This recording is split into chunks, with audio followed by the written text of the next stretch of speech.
Salut Alex. Salut Greg!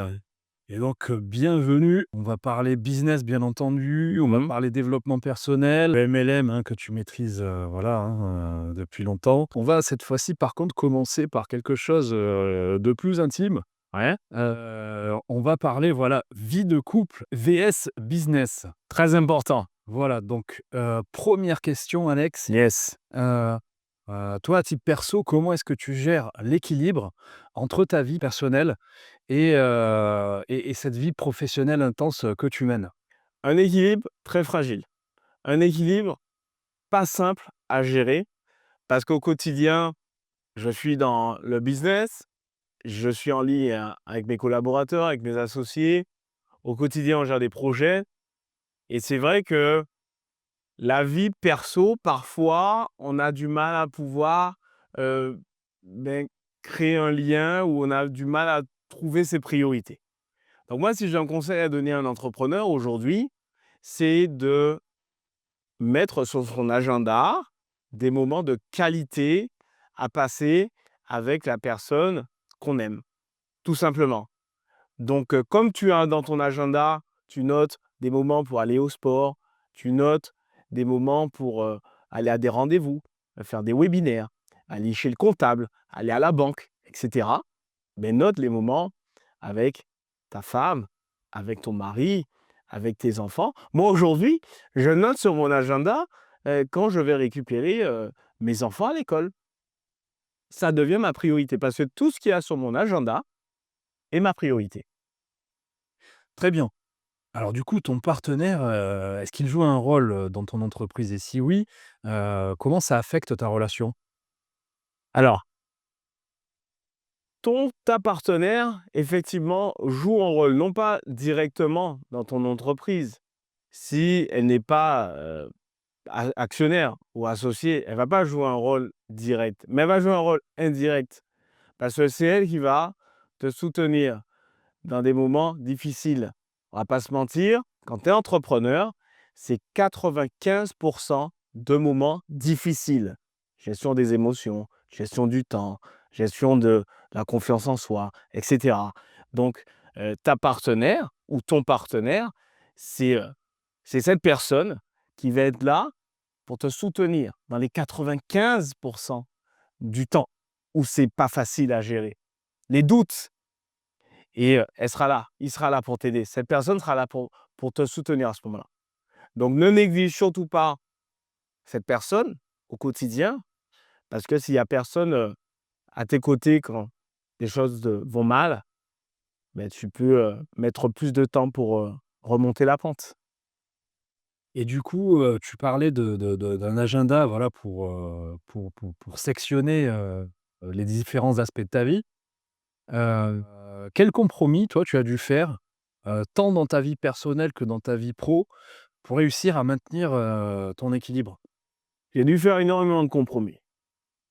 Réduire les sorties avec les potes, réduire les soirées, réduire, boire un petit rhum. J'ai dû réduire énormément de choses.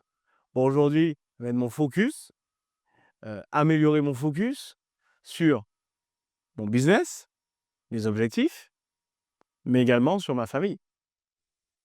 Donc j'ai mis de côté, beaucoup de divertissements pour, me focaliser sur, l'essentiel, ma famille et le business. Très bien. Est-ce que tu as, des conseils pour les autres entrepreneurs qui veulent réussir professionnellement et qui souhaitent, bah, en même temps préserver, leur relation épanouie?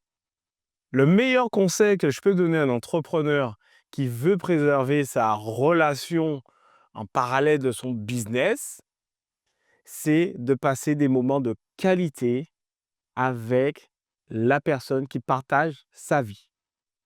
Donc pour ça, pour passer des moments de qualité, déjà, les organiser. Les organiser. Fais preuve d'autant de créativité dans ta vie de couple que la créativité que tu mets dans ton business. Mais fais autant preuve de créativité pour les 2.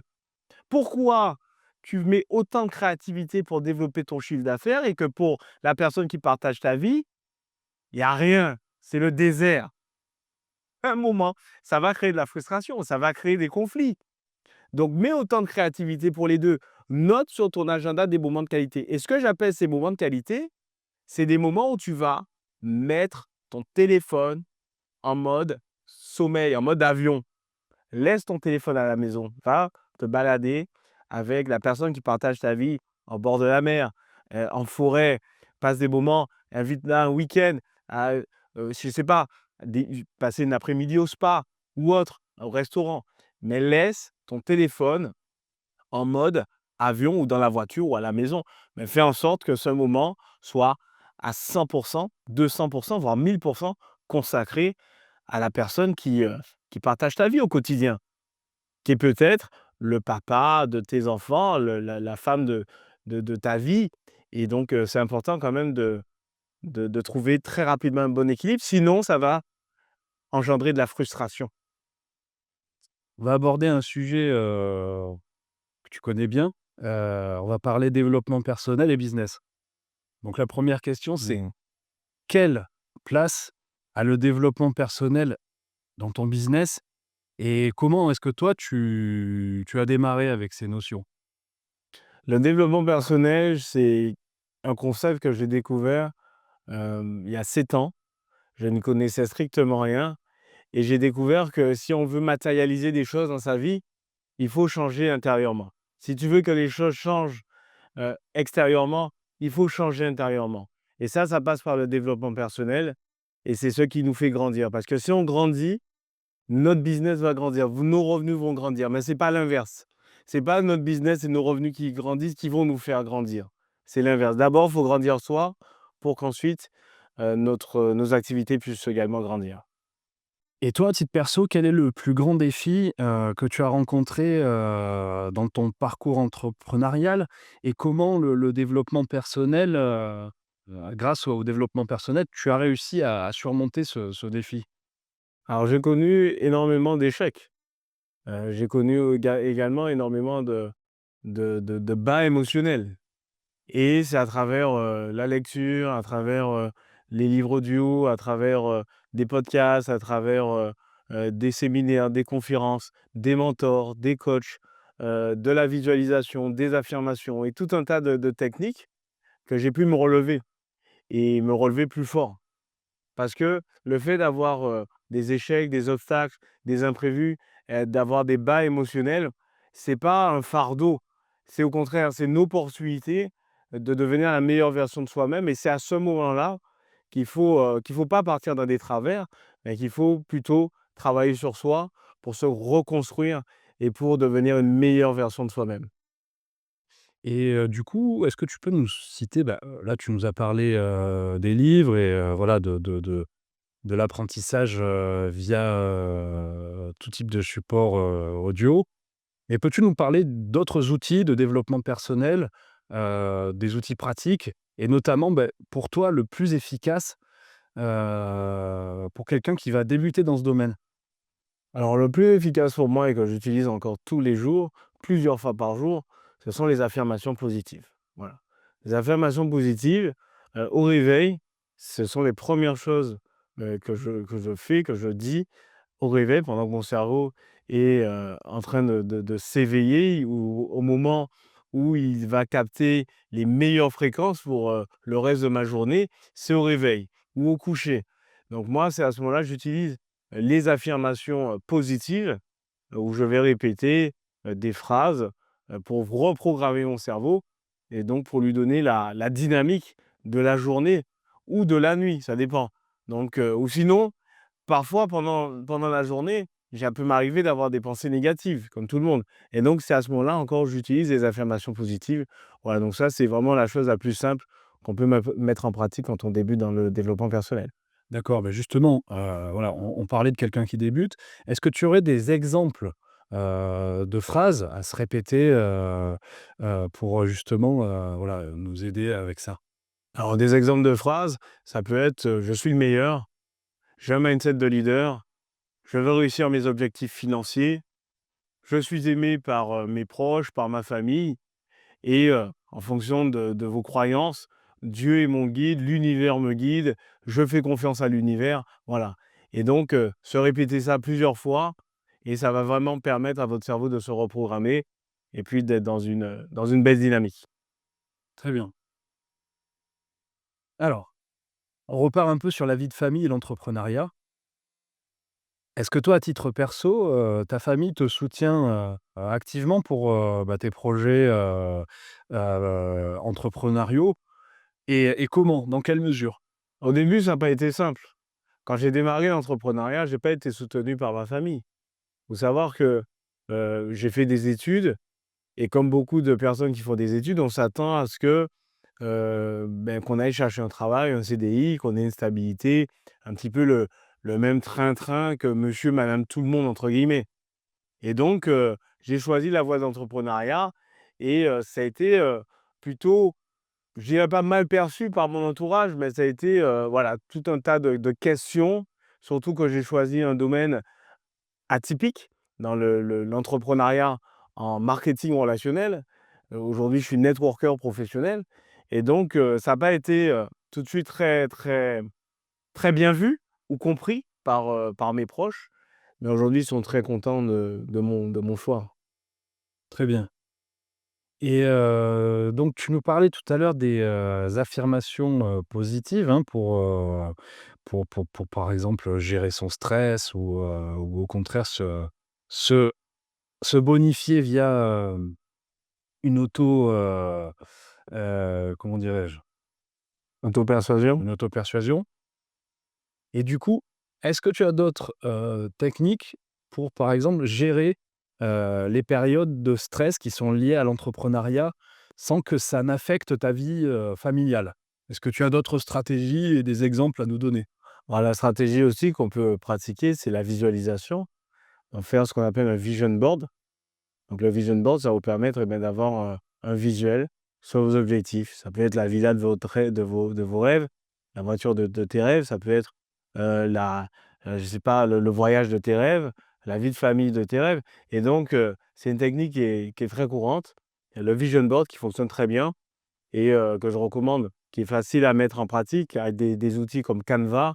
Tu peux facilement créer ton vision board et le mettre en fond d'écran sur ton PC, sur ton téléphone, l'imprimer et le mettre dans ta chambre, et voilà et ça va te permettre vraiment de visualiser tes objectifs à court, moyen et long terme. Et alors, pour rentrer un peu dans les détails techniques, est-ce que tu pourrais nous parler de comment faire un bon vision board? Par rapport à, voilà, sa situation perso, ce qui est possible ou pas, c'est et cetera. Bah, pour faire un bon vision board, déjà il te faut, savoir ce que tu veux à court, moyen et long terme. Voilà, en termes de revenus, surtout quantifier, mettre une date sur cet objectif financier. Il faut, savoir ce que tu veux également matériellement, et voilà, donc il faut vraiment des éléments très, très précis, très concrets, parce que si tu visualises des choses qui sont floues, ben ça va donner des résultats flous. Donc il faut vraiment quelque chose de spécifique et surtout une durée à ce vision board. Tu vois? Donc tu mets une durée, je veux gagner, 10 000 € au 31 mars 2025, 2026, 2027. C'est toi qui choisis, qui détermine, ton centimètre de pression, tes objectifs. Faut que tes objectifs soient SMART, donc spécifiques, mesurables, atteignables, réalisables et temporels et donc tu mets tous ces objectifs dans ton vision board tout en restant SMART, bien sûr. Très bien. Du coup, est-ce que tu peux nous parler un petit peu plus, justement de la technique, SMART? Au niveau des objectifs, SMART, c'est, spécifique, mesurable, atteignable, réalisable et temporel. Donc en fait, ça, c'est vraiment mettre en place des objectifs qui soient cohérents. Donc qui sont spécifiques, un domaine, qui sont mesurables dans le temps, ça va, qui sont réalisables, il faut rester quand même cohérent, qui sont atteignables et surtout mettre une durée dans le temps, donc qui sont temporels. Voilà. Très bien, Donc vraiment rester pragmatique par rapport à ces objectifs et donc il y a aucune raison que de ne pas les atteindre. super. On va passer, au MLM maintenant, avec, 4, questions principales. Mmh. Alors selon toi, Quelles sont les stratégies efficaces pour développer un réseau solide et éthique dans le MLM? Alors, faut savoir que moi, ça fait 17 ans que je suis entrepreneur. Ça fait 7 ans que j'entreprends dans le domaine du network marketing, plus communément appelé marketing de réseau, marketing relationnel ou multi-level marketing pour les anglophones.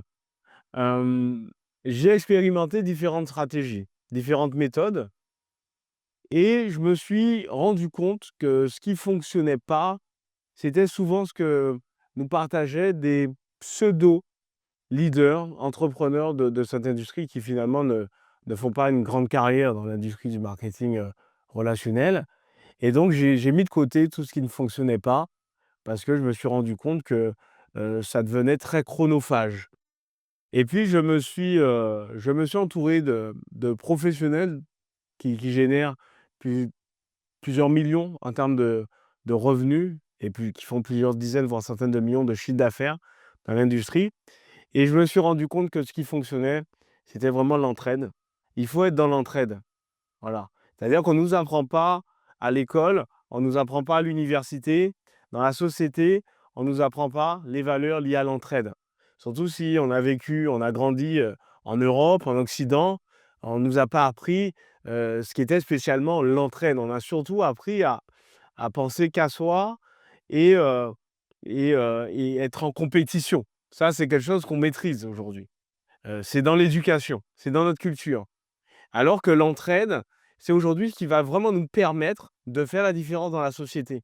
Que ce soit dans notre société ou dans laquelle on travaille, dans notre entreprise, que ce soit dans la société en général. Ce qui va nous permettre véritablement de faire la différence, c'est l'entraide, c'est d'être ensemble et c'est de s'apporter mutuellement des valeurs, des compétences et travailler ensemble, mais surtout permettre aux gens qui rejoignent notre réseau de gagner de l'argent. Très bien. On entend souvent, heu, voilà, qu'il y a des pièges, hein, dans le MLM comme dans tout, business. Mais si on focus sur le MLM, selon toi, quelle différence y a-t-il, entre un MLM légal et une pyramide de Ponzi? Quels sont les pièges à éviter? Alors souvent, on fait l'amalgame entre système pyramidal et Ponzi. OK? Faut savoir déjà que, une société est pyramidale. En fait, le terme pyramidal, c'est pas, illégal. Parce qu'une société classique, il y a un PDG, il y a des, directeurs, des cadres, des employés, ça fait une forme de pyramide. OK? Hem, dans la société, il y a un président, des ministres, des élus et cetera et tout en bas, il y a le peuple. Là, c'est également une forme de pyramide. Donc c'est pas illégal, du pyramidal. OK? Ce qui est légal, c'est du Ponzi. Un Ponzi, c'est un roulement d'argent. C'est-à-dire que dans un système Ponzi, on va te promettre de gagner de l'argent sans rien faire. Voilà, il y a encore des personnes, tu sais, on est en période de Noël, dans les fêtes de Noël, il y en a encore qui croient au Père Noël, si tu veux, qui pensent qu'ils vont gagner de l'argent sans rien faire parce qu'on leur vend du rêve. Et donc, dans un Ponzi, tes revenus vont pas dépendre de ton investissement financier, mais vont dépendre de ton enfin, tes revenus vont pas dépendre de ton investissement personnel, pardon, mais vont dépendre de ton investissement financier. Donc plus tu vas investir et plus soi-disant tu vas gagner de l'argent sans rien faire. Ça, c'est un système Ponzi, ça c'est illégal, c'est passible de prison, c'est passible d'amende et donc je recommande à personne de se lancer dans un système Ponzi et surtout d'être très vigilant. À partir du moment où il y a pas de service ou produit consommable, c'est un système Ponzi. D'accord, donc tu peux donner plus de conseils pour reconnaître comment, voilà, faire la différence entre le MLM légal et le Ponzi pour quelqu'un qui souhaiterait démarrer dans un business? MLM légal, donc marketing relationnel, il y a des produits et services consommables. C'est-à-dire que si je prends l'exemple de Travel Advantage, de Thermomix ou de Tupperware, c'est un exemple. Travel Advantage, une société de services dans le voyage qui propose des tarifs juste incroyables sur la réservation de voyage en ligne. Je peux juste être client de cette plateforme. Je ne suis pas obligé de développer la partie business. D'ailleurs, les clients sont très satisfaits. C'est d'ailleurs pour ça que l'entreprise a une note de 4,9 sur 5 sur Trustpilot. Voilà, donc il y a des labels, il y a des assurances, il y a, heu, il y a tout ce qu'il faut en fait en termes de légalité, heu, pour, heu, pour être client. On est sécurisé en tant que client. Donc ça, c'est l'avantage d'une société en marketing relationnel. Un système Ponzi, il y a pas de numéro de SIRET, il y a pas de label, il y a pas d'assurance, mais il y a surtout des vendeurs de rêves qui vont vous dire que vous pouvez gagner de l'argent sans rien faire. Voilà. OK. Et alors toi, donc tu as, déjà, plutôt une grande équipe et justement, quels sont les critères que tu utilises pour recruter les nouveaux membres, de ton équipe?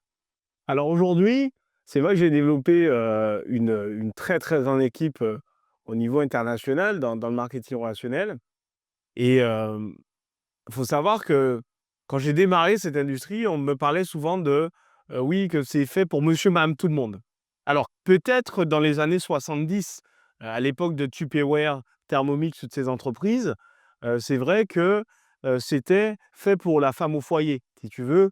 À l'époque, monsieur, il allait travailler, heu, il était ouvrier, il allait bosser. Madame, elle restait à la maison, c'est juste s'occuper des enfants et la femme au foyer, il y avait pas internet à l'époque, si tu veux. Il y avait pas ça n'existait pas. Donc la femme au foyer avait pas beaucoup d'alternatives pour générer des revenus. Donc effectivement, le marketing de réseau est arrivé avec Thermomix et de la vente, à domicile, la vente en réunion et donc du coup, c'est comme ça que ça s'est démocratisé, si tu veux, autour de la femme au foyer et à l'époque, c'était une très bonne cible parce que c'était parfaitement la cible du marketing relationnel. C'était vraiment de la vente à domicile et de la vente en réunion. Aujourd'hui, les choses ont changé. On est en 2024, on est dans l'ère des IA, on est dans l'ère du digital, tout explose et donc les choses aussi ont changé pour le marketing relationnel. Je prends l'exemple de Travel Advantage, qui est une entreprise qui propose des services, premium sur la réservation de voyages en ligne.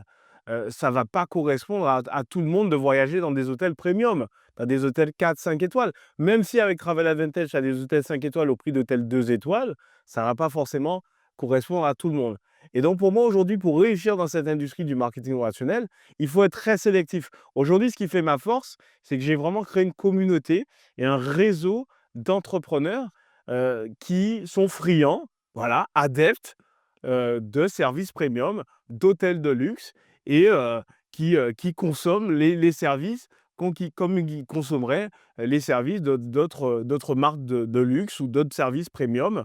Voilà, donc il faut être hyper sélectif parce que les choses ont changé et il y a encore beaucoup trop d'entrepreneurs dans l'industrie du marketing de relationnel qui, sponsorisent, cooptent monsieur, madame, tout le monde. Voilà, la petite retraitée, la petite maman au foyer ou autre. Alors je ne dis pas que c'est des personnes qui ne peuvent pas réussir dans cette industrie, mais à un moment donné, faut être cohérent, faut être honnête avec soi-même et faut être honnête aussi avec les gens.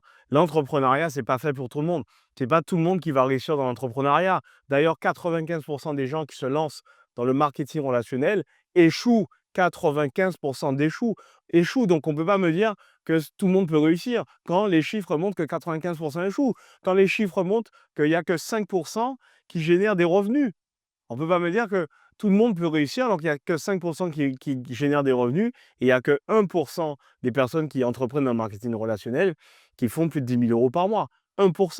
Donc, ce n'est pas fait pour tout le monde. Ce n'est pas tout le monde qui va réussir. Mais le meilleur conseil que je puisse donner à quelqu'un qui se lance dans cette industrie, c'est de trouver le bon partenaire, le bon mentor qui va lui montrer comment faire de l'argent dans cette industrie et qui va vraiment l'accompagner et qui va d'ailleurs lui faire de l'argent, qu'il veuille ou pas, qui va lui faire de l'argent via des stratégies. Ne te lance pas dans le marketing de réseau si par affinité parce que c'est un copain. Ne te lance pas dans cette industrie parce que tu as fait classe avec cette personne et que c'est un ami, c'est une connaissance et que tu fais l'apéro avec cette personne le dimanche et que c'est un bon ami. Ne te lance pas pour une question amicale dans l'industrie du marketing de réseau. Si demain tu dois te lancer dans le marketing de réseau, lance-toi avec des entrepreneurs qui ont de vraies stratégies et qui gagnent beaucoup d'argent parce que c'est elles qui vont pouvoir vraiment t'ouvrir la voie. D'accord. Donc le lien quand même entre tout ça, c'est vraiment d'avoir un intérêt commun pour, le produit, que tu vends et pour le business. Ah oui, il faut avoir le goût du business, forcément, et également, un intérêt pour le produit ou le service. Moi, j'adore voyager. Je suis quelqu'un qui adore voyager. je voyage à peu près en moyenne entre 8 et 10 fois par an, si c'est pas plus. J'adore voyager, donc c'est sûr que quand on va me parler d'un service en marketing de réseau, qui parle de voyage, qui me permet d'économiser, alors j'adore voyager, qui ne voudrait pas faire plus d'économies sur ses voyages? Donc c'est sûr que quand on va me parler de ça, pour quelqu'un comme moi qui aime voyager, qui voudrait voyager plus et qui d'ailleurs voyage plus qu'avant, grâce à notamment cette plateforme Travel Advantage, oui, forcément, j'ai vraiment un attrait pour le voyage. Il ne faut pas faire les choses quand on se lance dans le marketing de réseau pour l'argent. Il faut faire les choses quand on se lance dans le marketing de réseau pour se faire plaisir. Faire plaisir à ses enfants, faire plaisir à sa femme, faire plaisir à son mari. Il faut faire les choses pour le plaisir. C'est comme les gens qui jouent au foot. Ils ne jouent pas au foot pour l'argent à la base. Ils jouent au foot pour se faire plaisir. Et c'est ensuite l'argent arrive. Mais d'abord, il faut te faire plaisir. C'est d'ailleurs pour ça que les personnes qui sont malheureux dans ce qu'ils font dans leur activité professionnelle, les personnes sont malheureuses. Pourquoi? Parce qu'elles font les choses pour l'argent. Elles ne retrouvent aucun plaisir, si tu veux, à ce qu'elles font au quotidien. Donc c'est pour ça qu'au final, il y a des burn-out et des personnes malheureuses. Donc la priorité, c'est de penser à soi, à son plaisir personnel, à son plaisir. Qu'est-ce qui t'anime? Qu'est-ce qui te fait vibrer? Et là, à ce moment-là, tu vas pouvoir, par la suite, les revenus vont découler. Mais ce que tu aimes faisant une activité professionnelle. Si tu aimes le sport, fais une activité dans le sport. Si tu aimes la cuisine, fais une activité dans la cuisine. Si tu aimes passer du temps avec des enfants, fais une activité autour des enfants. Si tu aimes, peu importe, l'artisanat, peu importe, fais quelque chose que tu aimes. Moi, j'aime voyager. J'ai choisi de développer une activité, une entreprise autour du voyage. J'aime l'humain.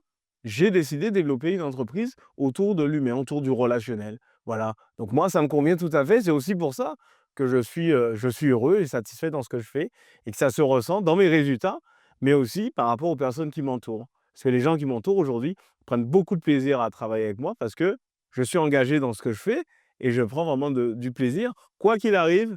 Voilà. Qu'il y ait des bas émotionnels, des hauts émotionnels, on va toujours rester focus dans ce qu'on fait. C'est comme le foot.